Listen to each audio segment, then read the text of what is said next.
Saludos historiautas y sean bienvenidos una vez más a esta, su biblioteca.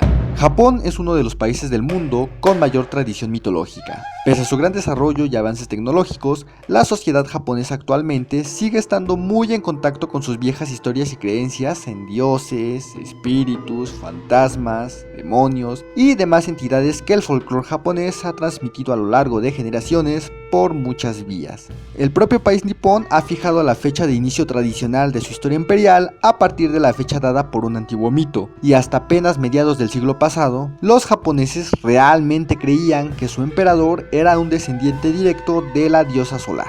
No se sabe con certeza, como suele suceder en cuanto a los orígenes de las mitologías, en qué momento se formaron las creencias más antiguas de la mitología japonesa, pero para los siglos IV a VI de la era común ya debían de haber tenido una fuerza e importancia enormes, porque estos siglos fueron también el periodo en que se estableció y consolidó el primer estado unificado japonés, o sea, el reino de Yamato, que legitimaba la hegemonía de sus gobernantes a partir del mito de descendencia de la diosa solar Amaterasu.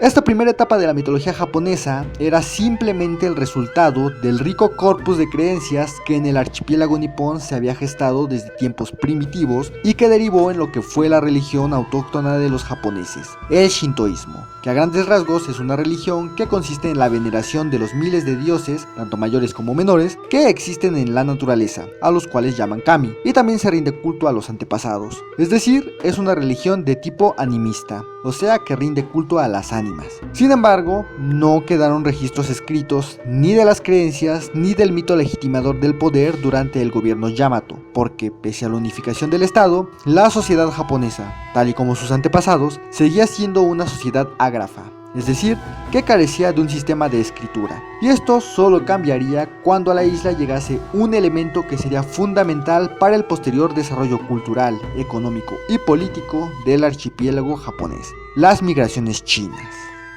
Ya desde finales del siglo IV y principios del III, antes de la era común, se habían suscitado grandes olas migratorias de chinos y coreanos hacia el archipiélago japonés que huían de las grandes convulsiones en tierra continental provocadas principalmente por las guerras que derivaron en la formación del primer imperio chino en el año 221 antes de la era común. Estos inmigrantes, al mezclarse con algunas poblaciones autóctonas del archipiélago, conformaron una nueva cultura, la cultura Yayoi, que se enriqueció con varios elementos procedentes de China, como el cultivo de arroz y el trabajo de los metales. Pero aún así, la cultura Yayoi tuvo un desarrollo propio que fue reduciendo al mínimo, en cuestiones ideológicas y religiosas al menos, la influencia china, y de esta manera se sentaron las bases que terminaron con la conformación de la sociedad japonesa propiamente dicha, cuyo primer gran estado fue el ya mencionado reino de Yamato. A lo largo de este periodo, desde tiempos de las jefaturas Yayoi asentadas en las principales islas niponas hasta el establecimiento de los Yamato, embajadas procedentes de China estuvieron en contacto con los habitantes del archipiélago, siendo las primeras fuentes que hablaron de estos habitantes las de origen chino. Y estos japoneses primitivos, y con primitivo no me refiero a que fuesen cultural o ideológicamente atrasados, sino en el aspecto de que fueron las sociedades más antiguas a las que ya podemos considerar ciertamente como japoneses, pero los decía, estos japoneses primitivos a su vez también tuvieron presencia en tierra continental, tanto así que hasta lograron establecer una colonia militar, la de Mimana, en la península de Corea, y estuvieron bastante involucrados en las guerras entre los tres reinos coreanos, Baekje, Goguryeo y Silla, por la unificación de la península. Estos constantes contactos con la cultura china, que ya había sido adoptada por los reinos coreanos desde muchos siglos atrás y que los propios aristócratas nipones veían como una cultura altamente desarrollada y civilizada, causaron que, nuevamente, la influencia china llegara al archipiélago japonés, principalmente a través de familias aristócratas coreanas que se iban incorporando a la aristocracia japonesa, introduciendo así en el reino Yamato nuevos elementos que serían cruciales para el posterior desarrollo de la sociedad y cultura japonesas: el modelo imperial y cortesano chino, la arquitectura, el arte y tres elementos ideológicos de bastante relevancia: el confucianismo, el budismo y, quizás lo más importante, la escritura. Con la escritura, que obviamente utilizaba los caracteres chinos adaptados a la lengua japonesa, muchas cosas comenzaron a ser registradas en el reino de Yamato y por los nobles que ya no se sentían tan a gusto con el dominio del linaje de la diosa solar. Junto con esto, los pensamientos confuciano y budista, que aunque el budismo tiene su origen en la India, en China adquirió elementos propios que le dieron una nueva identidad, pues generaron conflictos e inestabilidad en el reino Yamato porque se contraponían al mito legitimador de la familia real basado en el shintoísmo y en sus dioses. Y pues tras un periodo de diversas pugnas, inestabilidad y grandes reformas políticas, la estructura imperial quedó completamente establecida a la manera china, comenzando así en el año 710 lo que los historiadores han denominado como periodo Nara, nombre tomado de la nueva capital imperial japonesa. En este periodo, Japón estaba prácticamente significado, es decir, bajo influencia china, pero aún así el viejo linaje solar continuaba en el poder, solo que ahora no sustentaba su autoridad únicamente en el shintoísmo, sino que encontró la manera de incluir armoniosamente los preceptos del budismo y del confucianismo a su legitimación sin que se contradijera el viejo mito de la descendencia de Amaterasu, dando así a la institución imperial mayor fuerza y presencia que antes, al plasmar por escrito, por primera vez en su historia, aquel mito fundacional en el que la familia imperial japonesa había situado sus orígenes y su derecho a gobernar el archipiélago. Es de esta manera, con un propósito tanto de legitimación como de por fin dar una única identidad cultural e histórica a los habitantes del archipiélago, o sea, la identidad japonesa, todo esto como parte del proyecto de unificación nacional impulsado por el renovado gobierno Nara, que nacen las primeras dos grandes obras historiográficas japonesas, el Kojiki en el año 712 y el Nihon Shoki en el año 720. Y ahora sí, después de haber hecho toda esta contextualización, conozcamos un poco más del primero de estos libros, el primero en contener entre sus páginas toda la antigua cosmovisión japonesa.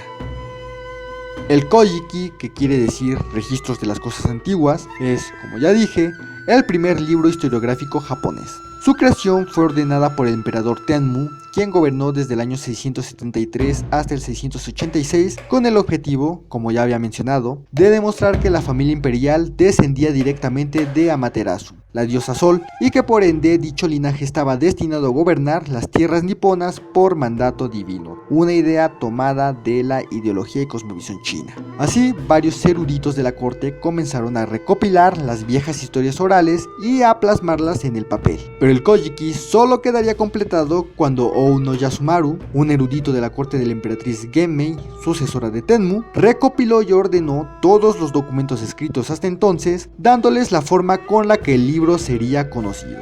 Dicha obra quedó organizada en 3 volúmenes, el primero de ellos correspondiendo a la parte enteramente mitológica, desde la creación del mundo, el nacimiento de los primeros dioses y la formación del archipiélago japonés, hasta la llegada al mundo terrenal de los primeros miembros de la familia real japonesa. Mientras que los 2 volúmenes subsiguientes son las historias de las aventuras y reinados de todos los miembros de la familia imperial hasta la emperatriz Suiko, quien murió en el año 628, es decir, poco más de 80 años antes de la finalización del Kojiki. Cabe destacar que, a diferencia de su hermano menor, el Nihon Shoki, que utiliza un rigor historiográfico a la usanza china, pretendiendo así ser más objetivo y preciso, el Kojiki es mucho más literario, más mítico y más poético. No pretende en sí ser un riguroso libro de historia como nosotros lo entendemos, sino que es una recopilación de las viejas leyendas japonesas para tratar de dar una explicación y justificación del por qué las cosas eran como eran, es decir, el origen del orden natural, social y político que se podía ver en el imperio japonés de esos tiempos. Pero bueno, su belleza no puede ser entendida sino al momento de acercarnos a esta obra, al menos por medio de una traducción a nuestro idioma. Y eso es lo que haremos en el video de hoy. Así es, en esta ocasión vamos a viajar a los tiempos míticos del Japón para atestiguar su formación y cómo los dioses comenzaron a dar forma y sentido a las tierras niponas, comenzando en este video desde el génesis del mundo hasta el nacimiento de Amaterasu y sus hermanos. Pero bueno, antes de pasar a eso, recuerden que al terminar el video, si les gustó, lo pueden compartir suscribirse al canal si aún no lo han hecho, y ya si se sienten muy generosos también pueden dejarme un pulgar arriba, que eso siempre ayuda a que esta biblioteca se mantenga abierta y en funcionamiento, aunque tarde un poquito, pero sigo subiendo videos. También, si así lo quieren, déjenme en los comentarios si les gustaría que continuara con el Kojiki, ya sea que en un futuro video vayamos desde donde nos quedamos en este, que será en el nacimiento de Amaterasu como les había dicho, y que partamos de ahí hasta el descenso de la Tierra del linaje solar, o si de una vez en una serie de video pues nos aventamos toda la obra. Pero bueno, eso ya lo decidirán ustedes. Yo por ahora me despido y los voy embarcando para que hagan su viaje hacia los mares primigenios japoneses. Pero recuerden que tenemos una cita en el siguiente video para viajar al pasado, una vez más a través de sus textos. Nos vemos pronto. Yo, el súbdito Yasumaru, les informo. He aquí que al comienzo, cuando el universo se había empezado a condensar, no existía ni fuerza vital ni forma. Tampoco había nada que pudiera ser llamado por su nombre, ni movimiento alguno que pudiera ser percibido, ni nadie que pudiera conocer el aspecto de las cosas. Pero cuando el cielo y la tierra se separaron por primera vez, hubo tres deidades que se convirtieron en el origen de la creación. Y al dividirse el principio masculino y el femenino, los dos espíritus llegaron a ser las primeras divinidades creadoras. Tras visitar el reino de los muertos, volvió al de los vivos. Al lavarse con agua para purificarse, de sus ojos se revelaron las deidades del sol y de la luna.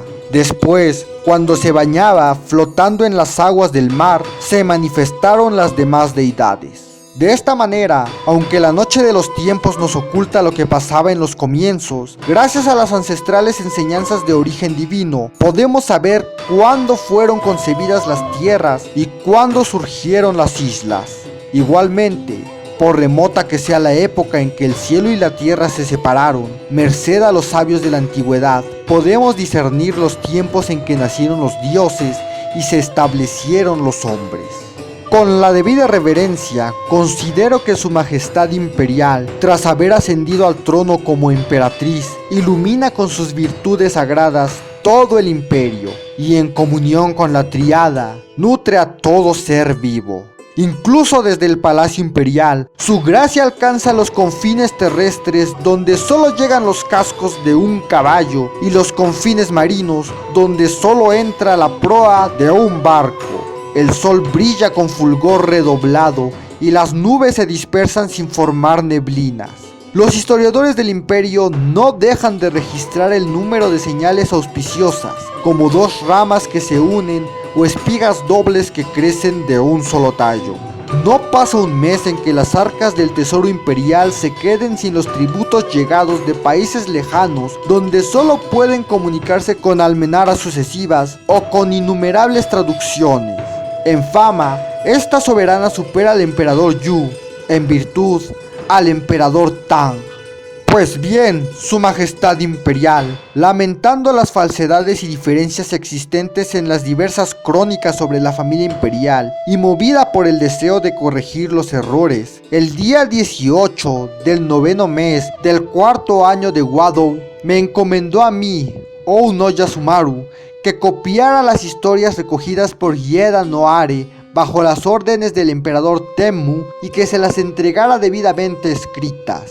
Ahora, con la debida reverencia, presento a su majestad en detalle el fruto de mi obediencia a su augusto mandato. Todo lo que aquí se ha podido recopilar abarca desde los tiempos de la creación del cielo y la tierra hasta los días de la emperatriz Oharida. Con la debida reverencia, entrego a su majestad el primer volumen, que comprende desde los tiempos del dios Ame no Mi Naka Nushi no Kami hasta la época del dios Shiko Nagisa Takiukaya Fukiaesu no Mikoto. El segundo, que abarca desde los tiempos del emperador Kamu Yamato Iwarebiko no Mikoto hasta el emperador Homunawake no Mikoto. Y el tercero, que cubre desde el emperador Osasaki no Mikoto hasta el gran palacio de Oharida. En total, pues, han sido compuestos 3 volúmenes que, humildemente y con la debida reverencia, presento a su majestad. Yo, Yasumaru, tembloroso y postrado, hago una y otra reverencia ante su majestad imperial, el día 28 del primer mes del quinto año de Wado, no Yasumaru, noble del rango quinto, nivel superior y de la orden quinta de mérito. Cuando por primera vez se separaron el cielo y la tierra, las deidades que surgieron en el altiplano del cielo fueron estas: Ame no Mi Nakanushi no Kami, Takami Musubi no Kami y Kami Musubi no Kami. Estas tres deidades nacieron independientes y sin jamás mostrar su forma. Luego, cuando la tierra aún no se había solidificado por ser todavía joven y se asemejaba a una superficie de aceite flotante y a la deriva como una medusa, surgió una fuerza vital, la cual, como si se tratara de un brote de juncos que crece en un pantano, acabó convirtiéndose en el dios Umashiashi Kabihikoji no Kami y después en el dios Ame no Tokotachi no Kami. Estas dos deidades nacieron independientes y sin jamás mostrar su forma. Estas 5 divinidades ocupan un lugar muy especial entre los dioses celestiales. Las siguientes deidades que nacieron fueron Kuni no Tokotachi no Kami y después Toyo Kumo no Kami. También estas deidades nacieron independientes y sin jamás mostrar su forma. Las siguientes deidades que nacieron fueron Ujiji no Kami y después su hermana, la diosa Tsujiji no Kami. A continuación nacieron Tsunoguji no Kami y después su hermana, Ikubuji no Kami. A continuación nacieron Oto no Ji no Kami y después su hermana, Oto no Be no Kami. A continuación nacieron Omodaru no Kami y después su hermana Ayakashiko ne no Kami. A continuación nacieron Izanagi no Kami y después su hermana Izanami no Kami.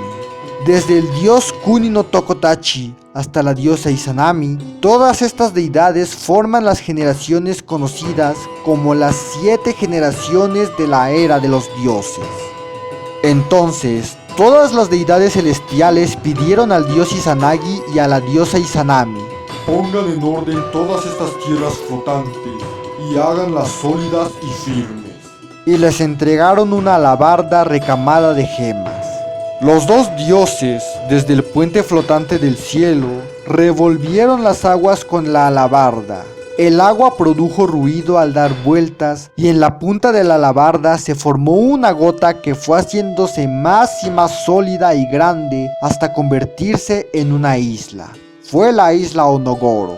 Los dos dioses descendieron a esta isla, donde dieron carácter sagrado a un pilar y levantaron un amplio palacio. Fue entonces cuando el dios Izanagi preguntó a la diosa: ¿cómo está formado tu cuerpo? Mi cuerpo se ha formado del todo, aunque hay una parte que me falta, respondió la diosa. Dijo entonces el dios: pues el mío se ha formado también del todo, pero hay una parte que me sobra. Por eso he pensado cubrir la parte que te falta con la parte que a mí me sobra y así poder crear la tierra. ¿Qué te parece? Me parece bien, respondió la diosa. Dijo entonces Izanagi: daremos cada uno una vuelta alrededor de este pilar sagrado para encontrarnos y unirnos. Y añadió: tú empieza a caminar por la derecha y yo lo haré por la izquierda hasta encontrarnos. Habiéndose puesto así de acuerdo, dieron la vuelta al pilar sagrado. Al encontrarse, dijo a la diosa: ¡ah, qué hombre más hermoso! A lo que respondió el dios: ¡ah, qué mujer más hermosa! Añadió el dios: no está bien que sea la mujer quien hable primero. Pero se unieron y procrearon un niño sanguijuela. Lo pusieron en un cesto y lo abandonaron a la deriva en las aguas del mar. Luego procrearon la isla de agua, la cual, sin embargo, no fue incluida en el número de sus descendientes. Los dioses Izanagi e Izanami discutieron sobre lo que había sucedido. Los hijos que hemos tenido han resultado funestos. Haremos bien en consultar a los dioses celestiales. De inmediato se pusieron de viaje al altiplano del cielo para pedir consejo a las deidades celestiales. Se consultó un oráculo quemando la paletilla de un ciervo y la respuesta del oráculo fue esta: No ha estado bien que la mujer hablara primero. Que vuelvan a la tierra y realicen el rito correctamente. Así pues, los dioses regresaron a la tierra y repitieron el rito dando la vuelta al pilar sagrado. Cuando se encontraron, Izanagi habló primero exclamando: ¡Ah! ¡Qué mujer tan hermosa! A lo que respondió la diosa: ¡Ah! ¡Qué hombre tan hermoso! Diciendo esto, se unieron e hicieron nacer a la isla de Awaji no Honosawake, y luego nació la isla Iyo no Futana, que con un solo cuerpo poseía 4 caras. Cada cara recibió un nombre. Así, la tierra de Iyo se llamó Ehime, la de Sanuki, Ihiyori Hiko, la de Awa, Ogetsuhime, la de Tosa, Takeyori Wake. Después nacieron trillizos que fueron la isla de Oki, también llamada Ame no Oshi Korowake. Después nació la isla de Tsukushi, la cual igualmente con un solo cuerpo poseía 4 caras. Cada cara recibió un nombre. Así, la tierra de Tsukushi se llamó Shirahiwake, la de Toyo, Toyohiwake, la de Hi, Takehimukaji, Toyokuji Hinewake, la de Kumaso, Takehiwake. Después nació la isla Iki, también llamada Ame Hitotsu Bashira. Después nació la isla de Tsu, también llamada Ame no Sade Yorihime. Después nació la isla de Sado. Después nació la isla de O Yamato Toyo Akitsu, también llamada Amatsumisora Toyo Akitsunewake. Por haber nacido primero estas 8 islas, nuestro país es llamado Oyashimaguni. Después de haber creado las islas, Izanagi e Izanami pasaron a crear a los dioses. Al dar a luz al dios Hino Kagotsuchi no Kami, Izanami se quemó sus órganos sexuales y cayó enferma. Finalmente, Izanami murió por haber dado a luz al dios del fuego. Izanagi e Izanami alumbraron en total 14 islas y 35 deidades. Todos ellos nacieron antes de la muerte de Izanami. Sin embargo, la isla Onogoro no se considera como hijo deidad. Tampoco Hiruko ni la isla Awaji está en la lista de sus hijos. Entonces el dios Izanagi se lamentó con estas palabras: ¡Ay! ¡Ay! He entregado a mi bella y amada esposa a cambio de un simple hijo. Y desplomándose boca abajo sobre la augusta cabecera y sobre los augustos pies de la diosa, se echó a llorar. Los augustos restos de Izanami fueron enterrados en el monte Hiba, situados en la frontera entre el país de Izumo y el de Hoki.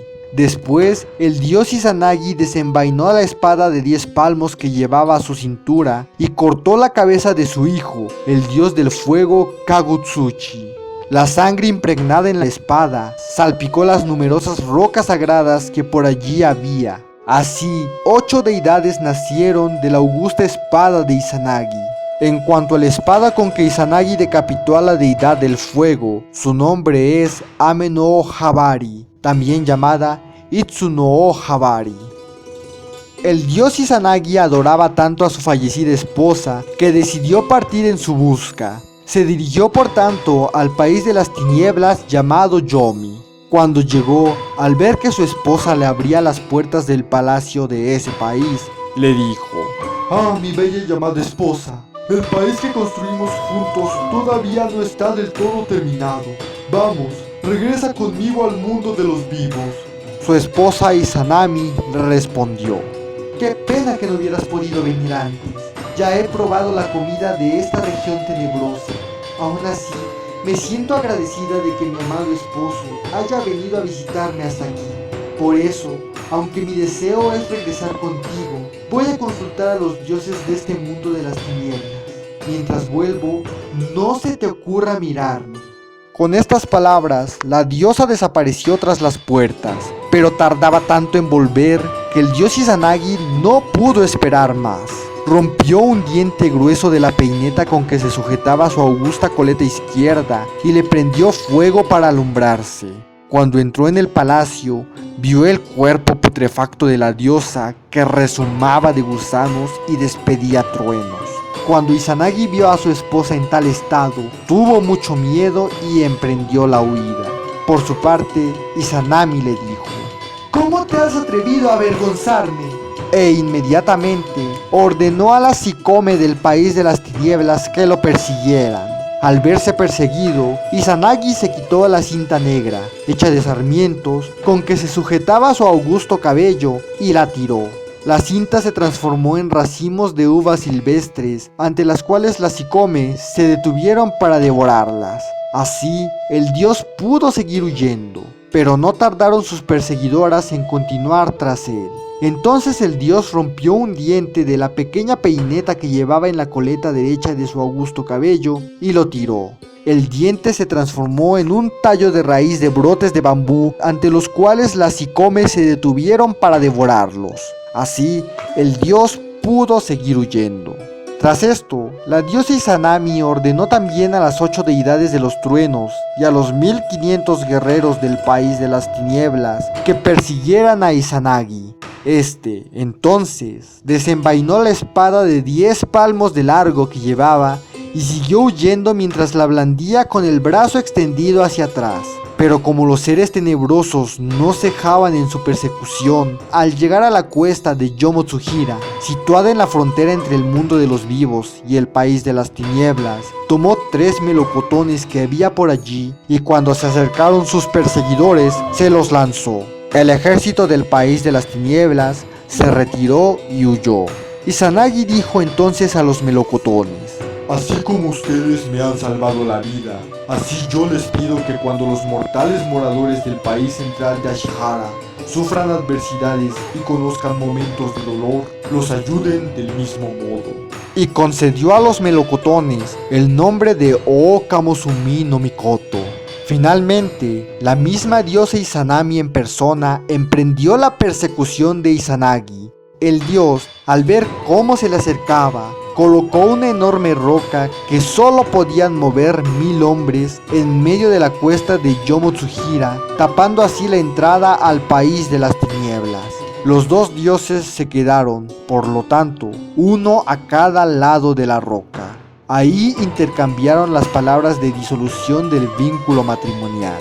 La diosa dijo: Mi amado esposo, si tú me haces esto, yo me encargaré de acabar cada día con 1000 personas del mundo de los vivos. Mi amada esposa, si tú me haces esto, yo me encargaré de construir cada día 1500 cabañas de parto. Fue así como por cada 1000 personas que mueren a diario, nacen el mismo día 1500 más. A Izanami se le llama también diosa Yomotsu. Es, además, conocida como la diosa Chishiki no Okami por haber perseguido al dios Izanagi. En cuanto a la gran roca que tapaba la entrada al país de las tinieblas, recibió el nombre de Chigahesi no Okami, o también el de Yomi-do no Okami. En cuanto a la cuesta de Yomotsuhira, es la actual cuesta Ifuya, situada en el país de Izumo. Entonces dijo Izanagi: ¿Qué país tan impuro y horrible es al que he tenido que ir? Voy a purificar todo mi cuerpo con agua limpia.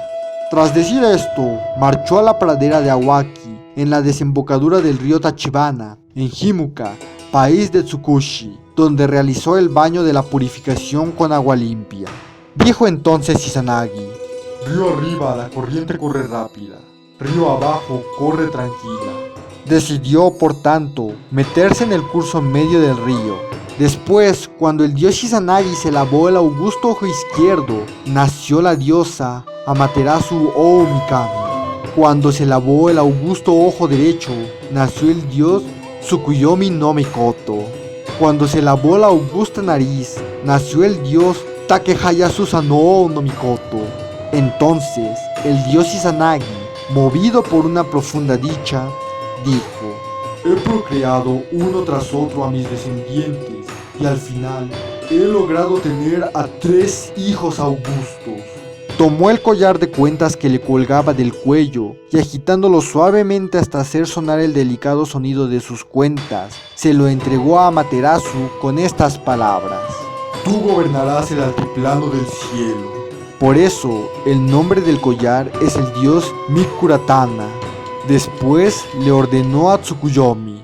Tú gobernarás el mundo de la noche. Después le ordenó a Susanoo. Tú gobernarás el ancho mundo de los mares.